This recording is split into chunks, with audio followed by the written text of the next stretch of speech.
Hey YouTube, it's JP Dillon. Today we're going to look at something a little different.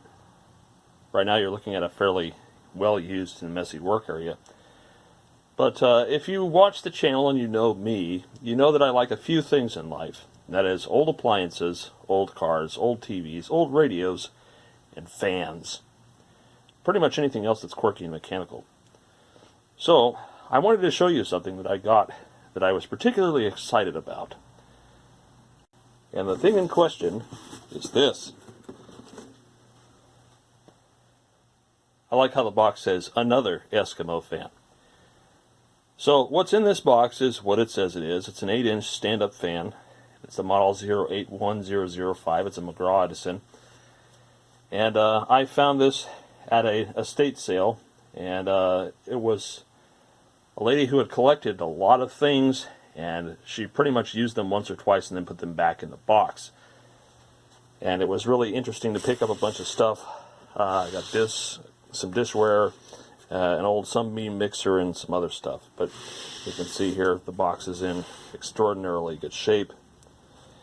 And so what I wanted to do, I'll open this up.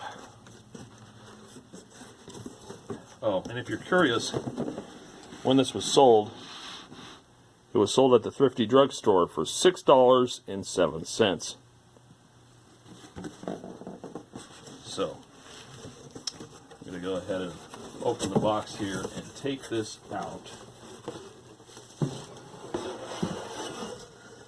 And the way that the cord is wrapped is my doing. I wrapped it up that way. Let's see what else is in here. That's pretty much it. Just some random packing. Okay, no manual or anything, so I guess it's not such open box as I thought. But as you can see, it's in quite immaculate condition. Other than some dirt, there's very little fading. The paint looks amazing. The blades look nice. There's very little tarnish. The feet have minimal flat spots. It hasn't been used very much, I guess. There's a serial number for you. And the bearing is pretty good, a little sticky, but we're going to address that. So, when you buy an old fan, regardless of what condition it's in, I know everyone's tempted to immediately turn it on, but I encourage you not to do that. Check and see that the bearing moves freely and service it before you do. But if you want to see the cool little emblem here,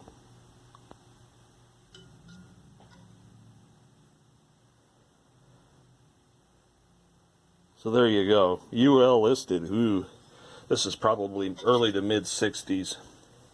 So we're going to take this apart and we're going to clean and lubricate it before we put it into use. And you also notice that there's no switch anywhere on the fan.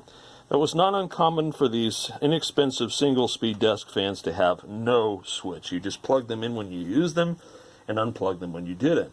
And so I will be installing a little thumb wheel switch in here, which I'm sure all the purists will yell and scream, oh God, no, don't do that. But anyway, this and pretty much every McGraw Edison fan is how to get a part of this vintage anyway. There's two screws that hold the back cover on. And then this pulls free. It's a press fit. Be careful to move the grommet with the cord out. And there's that. These are usually all wire netted on. So I take them loose because you don't want to rip the windings out. The lead into the windings, if you take it out, it's a pain to put back together. So we're just going to remove this. You can see it's very simply assembled. There is some signs of use. A little bit of dust here and there. And the next thing I'm going to do is see if I can get the cage off. Find the right tool. and so can't really get to the cage there without taking the blades off. Now on these, if you look on the back, you see these little tabs right there. You have to very carefully bend those up so you can get the hub off, which allows you to get the blades off. Now you can take the grill off beforehand, and I'm just babbling at this point, so I'm going to grab a hold of this nut, very carefully loosen it so I don't chooch the paint.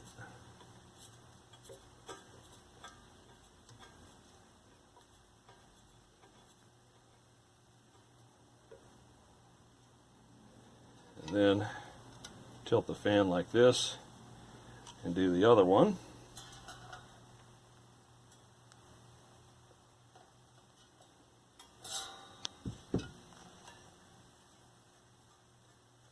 And this will get your cage off.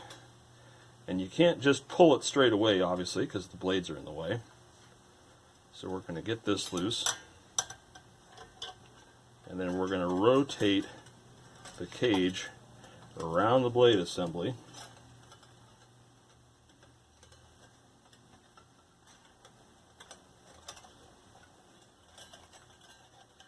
Eventually, you should be able to get it up and away enough that you can get it away from the blades. Takes a little bit of trial and error to do that.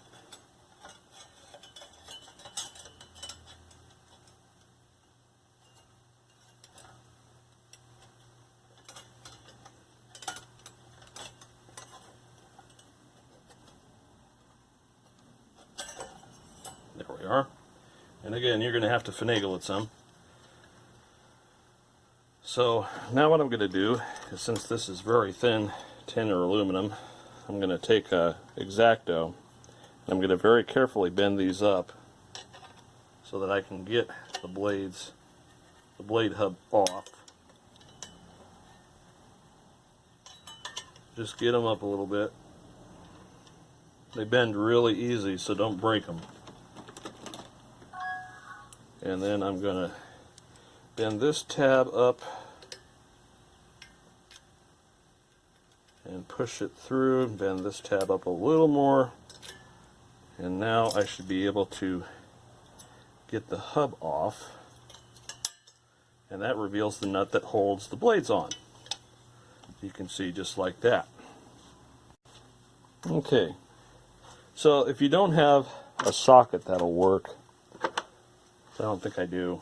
I don't think this is, yeah, let me see if my box head wrench will work. Close. There we go. Alright, so hold the blades to near the hub and loosen the nut.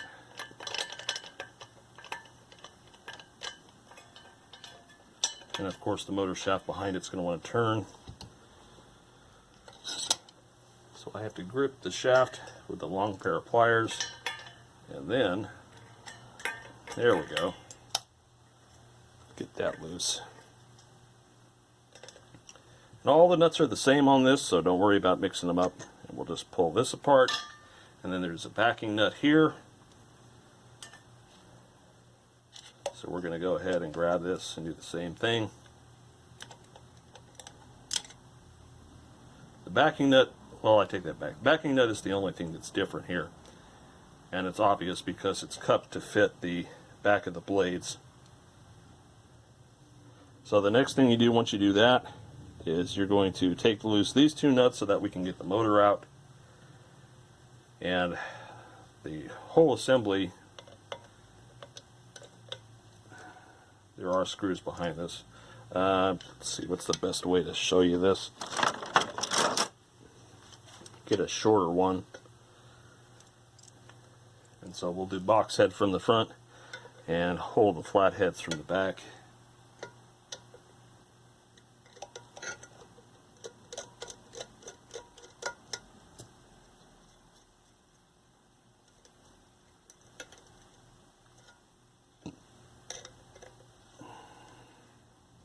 This one I was able to actually hold, that's good.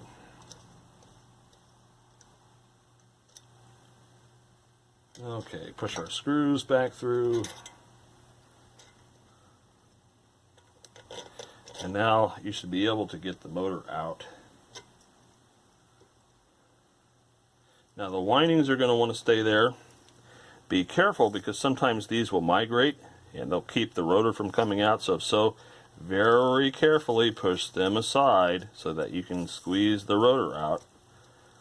Don't try to force them. And watch that the rotor doesn't abrade the tape holding the windings in. Oh yeah, that was really sticky. Oh yeah, and keep track of your spacer washers, so it's 2 in the back.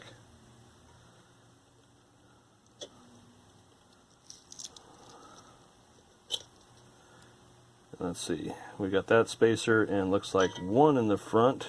Okay. Alright.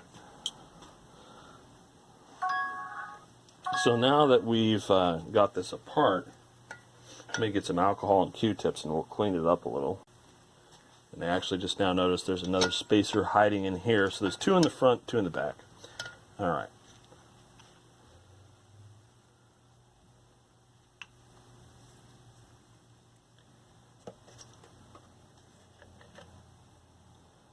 So, first thing I'm going to do is clean the gunk off the rotor shaft. And there is a bit of wear here. Hell, and I thought this was going to be completely unused, but wrong. She just managed to save the box, use it, and put it back in the box. But I still think it's in very nice shape. It's nicer than most of the ones I have. Oh yeah, don't lose that spacer. So we'll clean that. We'll clean the back bearing.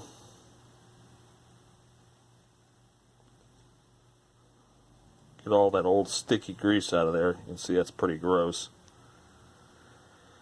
The oil felt is where you deposit the extra oil. That's in good shape. And we'll do the front too. Make sure that's all cleaned out. Not much grease in the front bearing. Most people just trickle oil down into the back and they ignore that oil hole there. Most of the life of the thing, these go unoiled, which is sad, but these were the cheap Walmart fan of the time, although they're much better built than anything you could buy from Walmart now. Blow the dust out. Alright. So let's go ahead and put this back. Spacer 1 and spacer 2.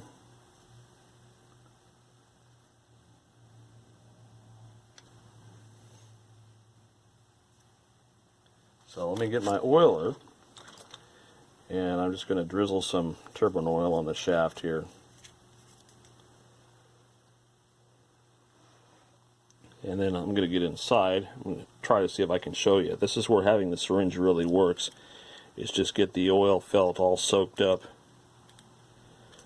Just basically put oil in here until it doesn't hold anymore. It starts trickling out. That's when you know you got enough.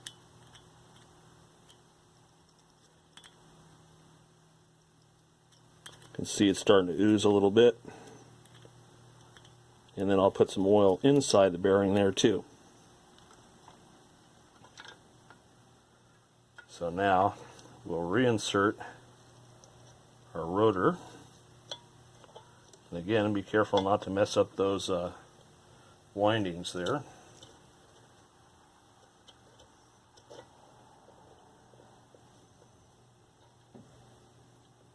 Okay. Same thing for the back bearing. We're just going to fill the little oil felt reservoir here until it starts leaking out.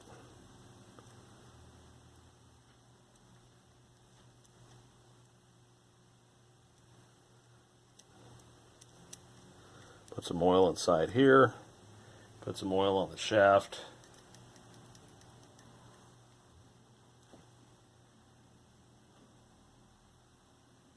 And we'll do spacer number 1, Spacer number 2, and of course now I've pushed the oil forward, so I need to do this again.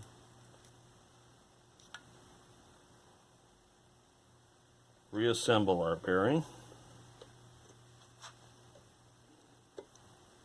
like so. Put our screws in.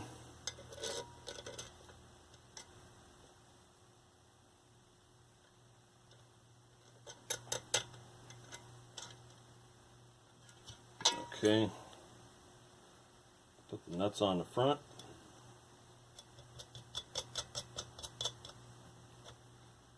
Now you just want to get these finger tight until you're ready to tighten them down. You don't want to tighten one and then put one in loosely and then tighten it. They should both have about the same amount of torque down. Is it torque down? Is that even a word? Yeah. Finger tighten this to where they both get snug. And then you don't want to tighten the hell out of them. You just want to quarter turn at most, because heat expansion will cause them to get tighter and looser. So quarter turn there. And then I'll grab the shaft and I'll attempt to rotate it to seat the bearing. Check the spin down. As you can see, it's pretty good.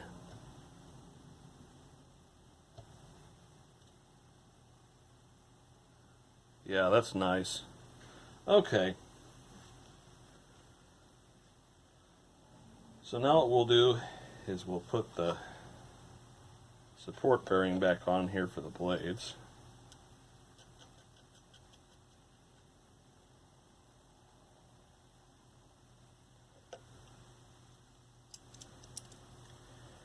And I'm just going to snug this down. I'm not going to crank it.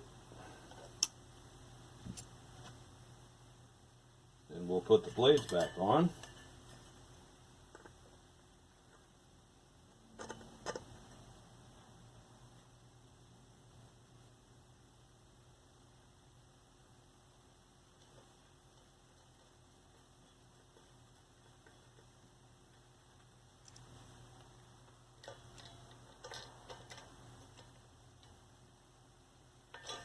Alright, before I go much further, I think what I'm going to do is get my cheater cord and test the fan and see how it behaves.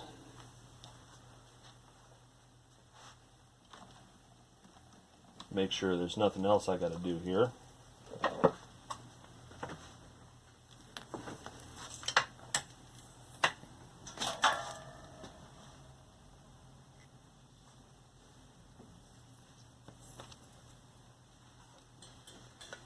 And we'll just plug it into our isolation transformer. It's nice and switched. Just clip on here, flick the switch and see what happens. It's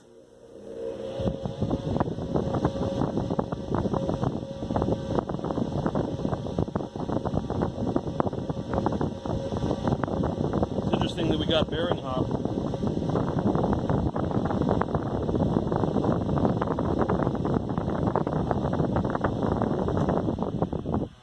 Definitely got some harmonics going on there.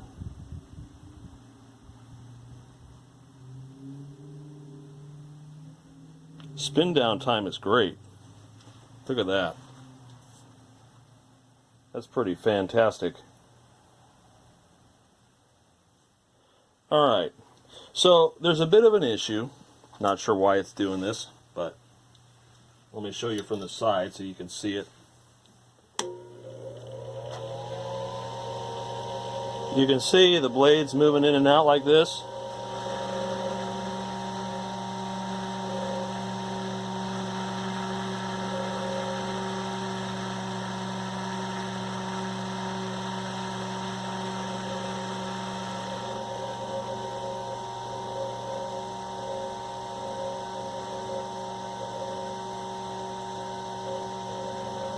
Yeah, not sure why it's doing that. That thing goes hella fast. Alright, let's stop this. So, even with the spacers, we've still got quite a bit of slop there. So I think what I am going to do, we'll take this apart again, and we'll add a couple more spacers to it. See if we can't get rid of that chatter.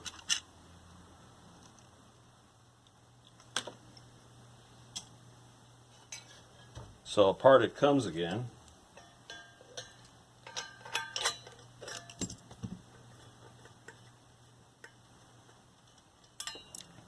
Maybe that's why she stopped using it, was because it was particularly annoying.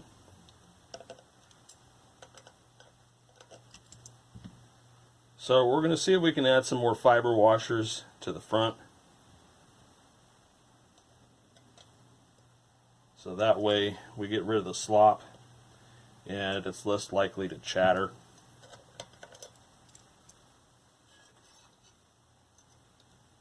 This is just the reality of some old things. Sometimes you got to do it a couple of times before you get it right. I figured it was good for y'all to see it done in real time rather than edited like crazy.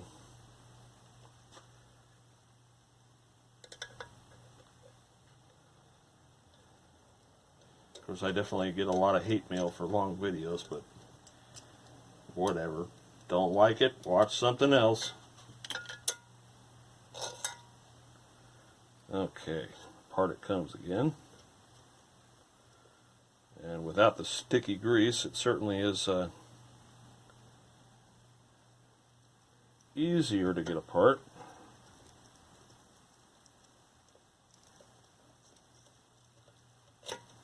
Okay, so let's see here. We had about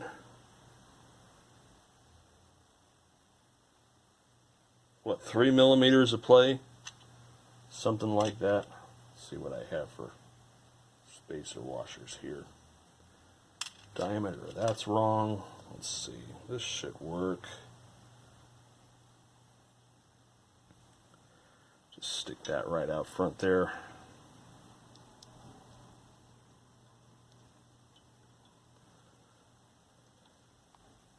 My goal is to make it so that it doesn't chatter.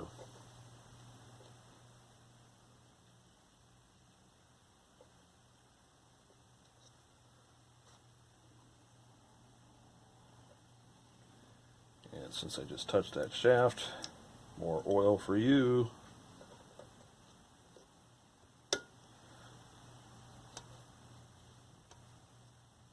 That certainly takes the slop out. That's good. Alright, let's try this.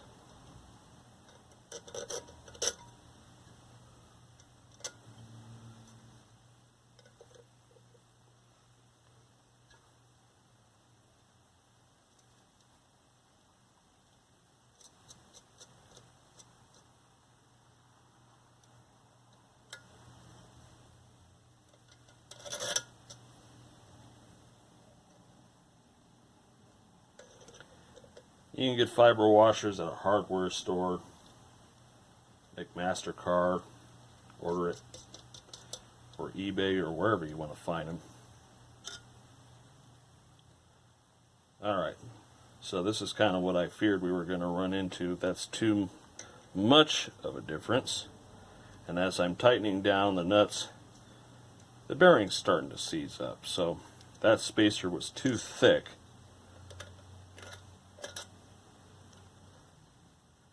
So I need to get one that's just slightly thinner than that.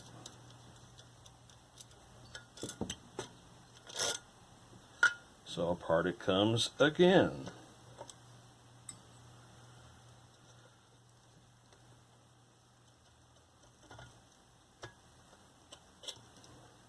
Alright, so you come out, and let's see if I got one about maybe half that thickness. That's too thin. That's like paper thin. Let's see here. That's definitely too thick. Well, let's do the smart thing. And since I don't have anything intermediary between that, let's pull out one of the thin ones that I have on here and replace it with the thick one again. and maybe that will cover the difference in space.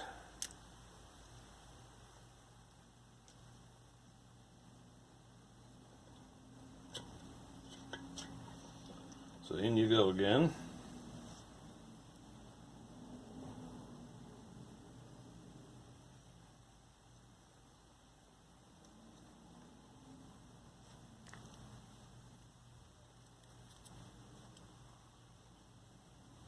Okay.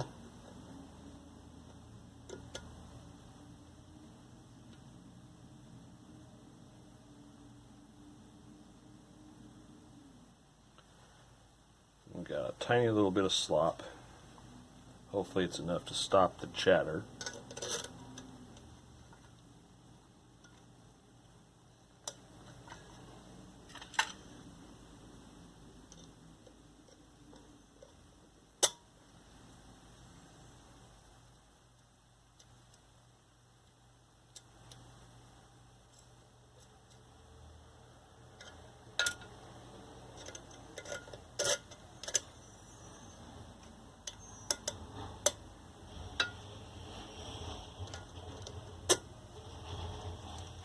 Behold, the trash man cometh.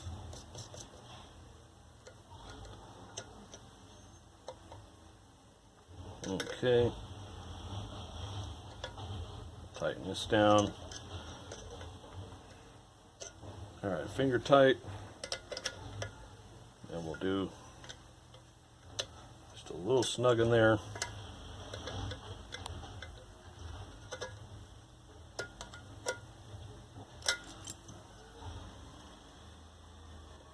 Yeah, just a little tiniest bit of play there. Okay, let's turn it on briefly and see if it chatters without the blade. Probably won't. It's not going to chatter until I get it all back together.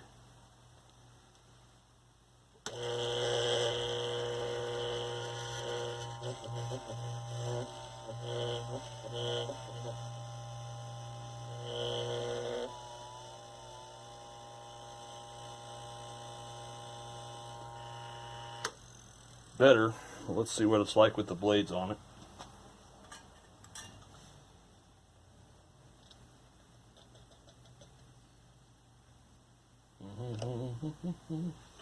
All right.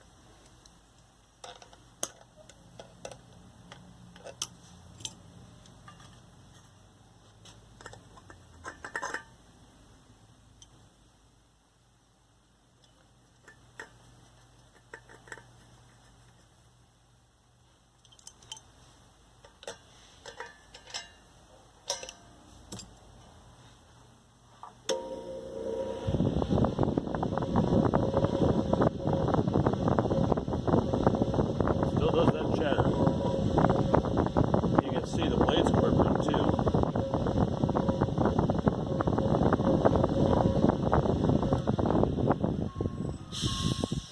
You know what it actually sounds like? It's worn bearing.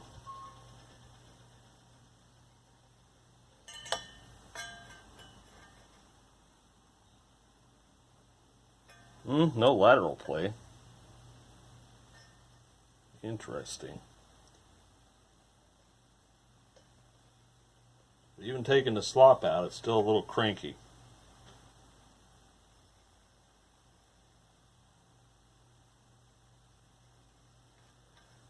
Well, let's try one more thing. And that is moving the position of the shaft forward by changing the spacers, putting more on the back of the rotor versus on the front. And if there is a bad spot here, we can at least clear it well enough to work. These are the complications of old fans. So apart it comes again. I mean, it has great spin down, and I don't feel any lateral error here. But obviously we've got some sort of an issue that's causing these extra harmonics in the blades. And it could be that it's just a cheap fan and that's what it's going to do. But I've had several of these, and this is the first one I've had a problem with major chatter.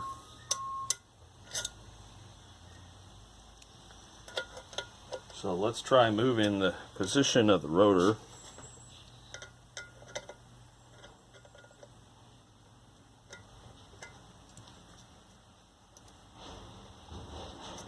See, you think things are nice and new, and they look nice, but they're trash. This motor could just be beat. All right.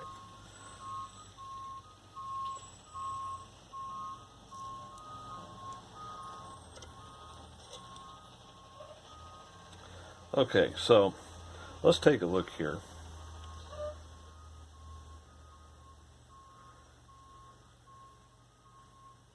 And we got a little bit of wear there.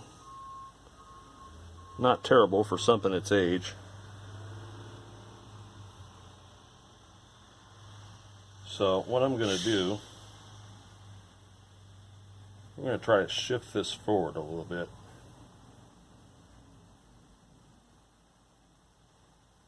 Just a little bit. And that's just accomplished by moving the positions of the spacers.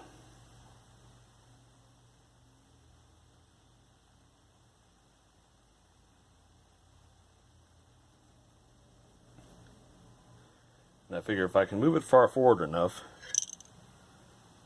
maybe it won't chatter as much or at all.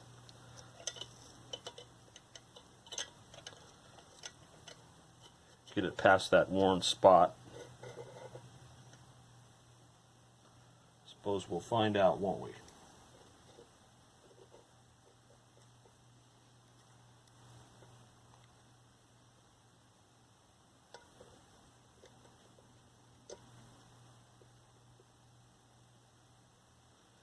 I mean, that bearing feels great. There's no scary lateral problem with it, but obviously we've got an issue somewhere.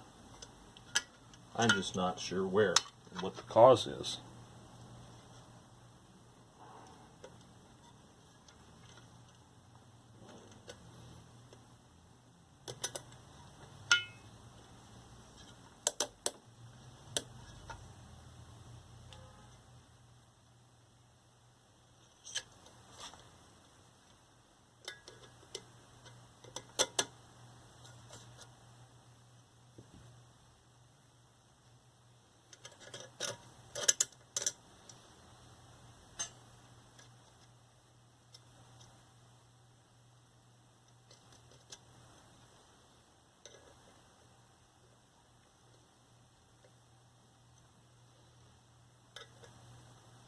Snug it down, a quarter turn again. Let's see how this works out for us. If this doesn't work though, I'm not sure where else to go with this. I may just have to deal with the fact that it's chattery. No, that's better.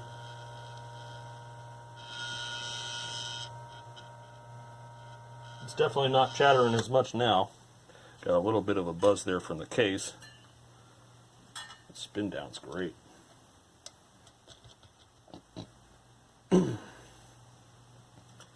By changing the position of the rotor slightly in relation to the magnetic field, I'm changing the behavior of the motor and how it propels the rotor, and hopefully that will be enough to stop the harmonic.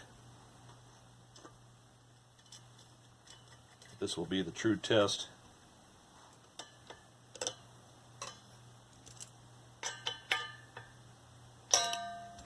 Now what's it do?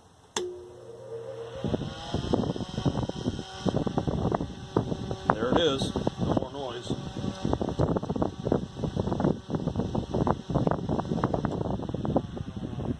That is lovely. I get to watch that wonderful spin down again. Okay, so we fixed that problem.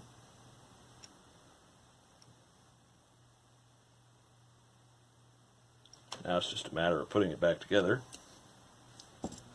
Let's go ahead and put the hub cover back on.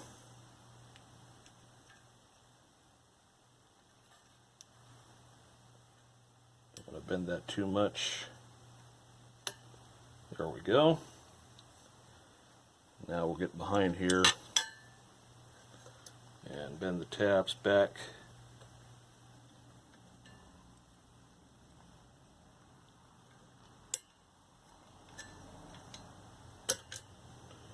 Hemostats to the rescue, and then I'm just going to push them the rest of the way down with a screwdriver.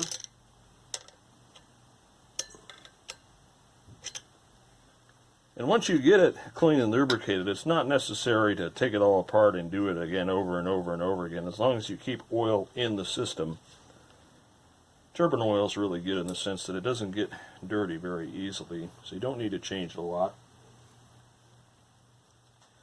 Alright, let's see if we can work the cage back over the blades again.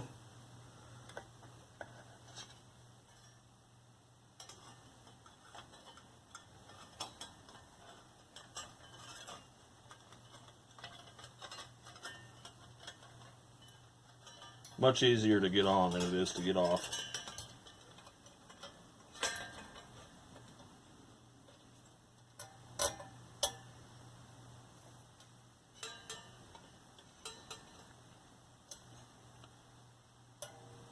Alright, and then we'll put our retention nuts up here for the cage.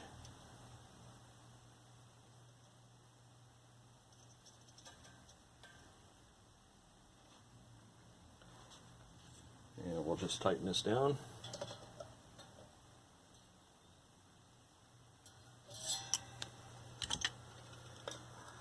Come over to this one and do the same.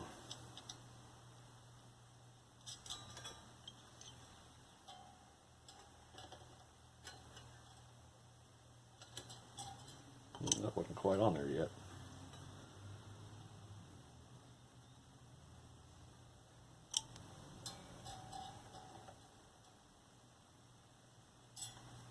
Okay. Make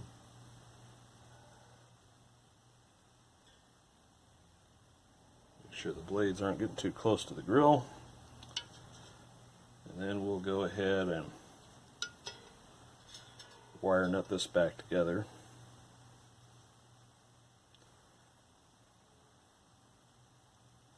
And then we're going to install a switch and a line cord.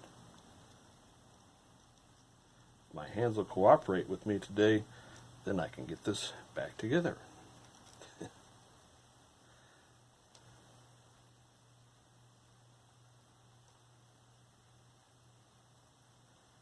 And that's just how it came. Just came with wire nuts on it. Now if you want to solder and heat shrink it, you're more than welcome to, but the next time you have to service that motor, it's not going to be as fun getting it apart. So let's slide the grommet back in here. The grommet's still pretty supple, which is amazing.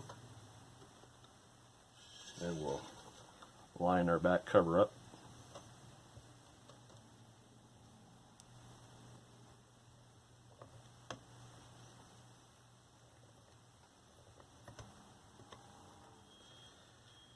And we'll thread the screws in.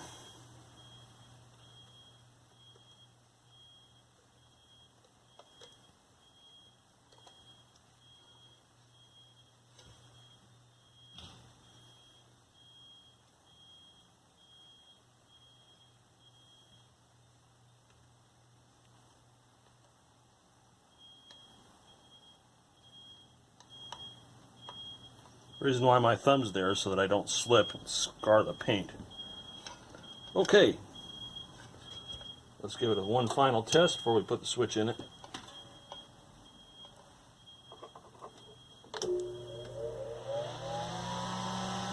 And there it is.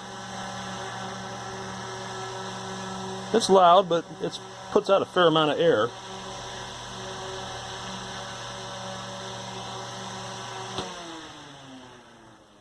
I just love that spin down.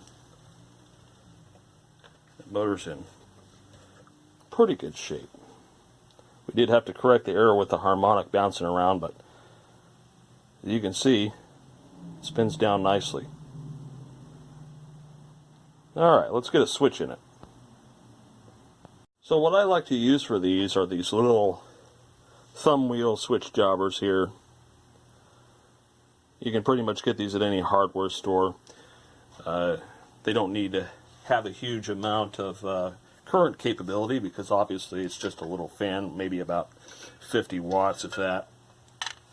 And I usually like to put the switch somewhere in reach, so usually about maybe 8 to 10 inches down the cord. Now if you don't want to do this, and you want to keep it original, go ahead. I myself personally like having the switch there so that I don't have to finagle with running for the plug in the wall, which could be buried behind something else. So the first thing to do is you get the switch apart, loosen a screw,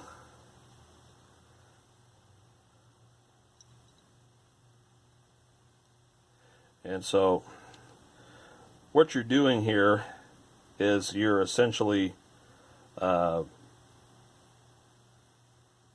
cutting one side of the cord. And the way they've got it laid out here, they want one to go straight through, which is this one on the bottom here, this one here. This goes straight through, and then the other one you splice. And so that when it's spliced, the switch does the job of the turn on and turn off. Sounds easy, right? Okay, so you're going to cut one half of the plug like that, not both.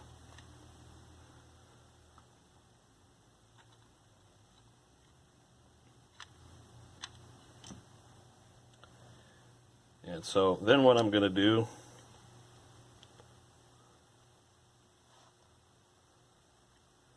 is I'm going to run this through here, and you can see they made it fairly convenient for you to hide your cord inside of here.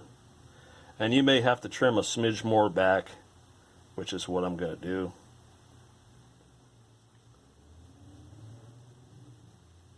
Just a little bit there, just so it fits inside the housing, like that. It's going to fit inside the housing. Okay. And so then when you push the switch back together,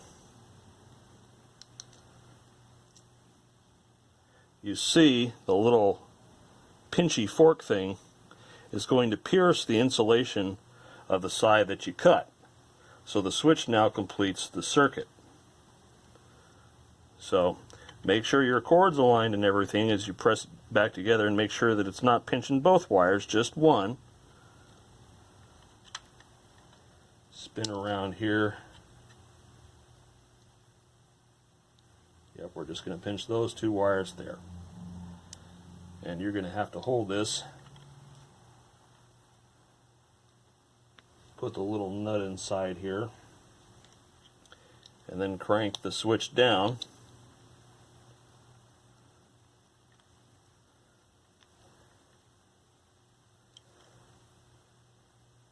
And there is our thumb wheel.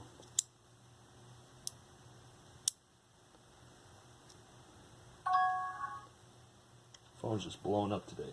Alright, so let's do a check here. Things off, things on.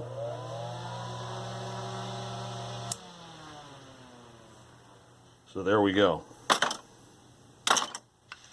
So that'll about do it for the little Eskimo here.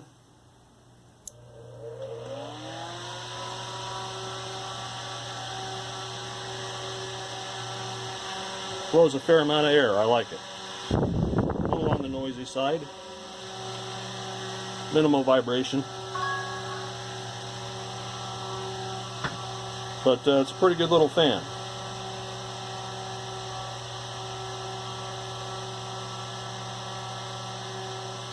So I hope you guys enjoyed watching this, as I enjoy messing with these little things.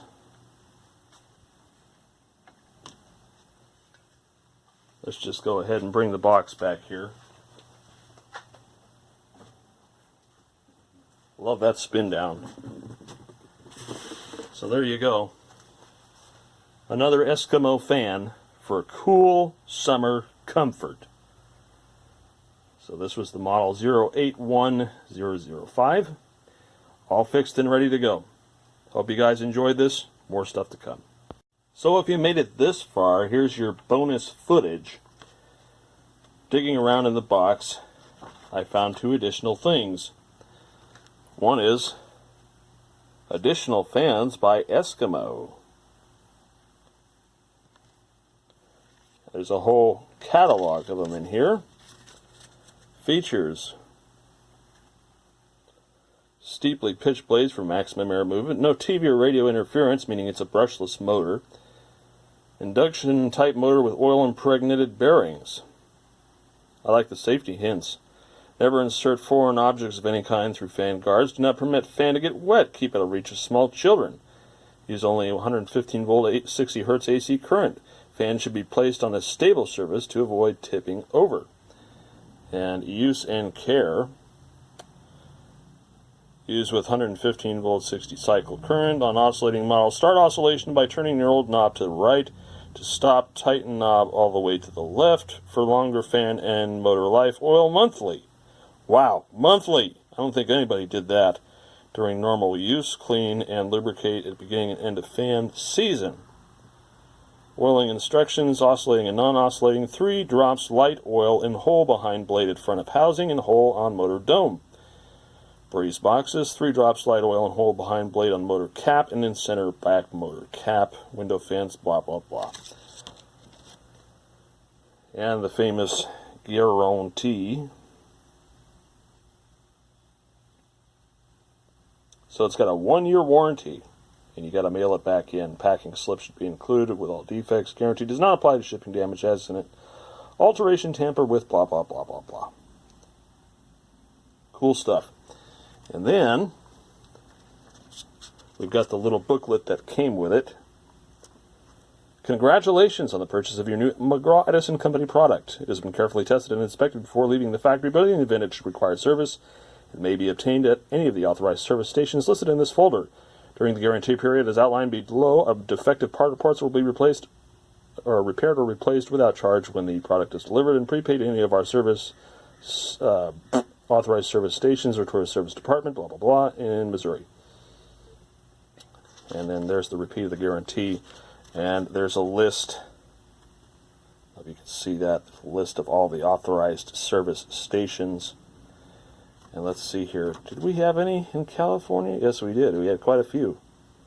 California Electric Service in San Jose.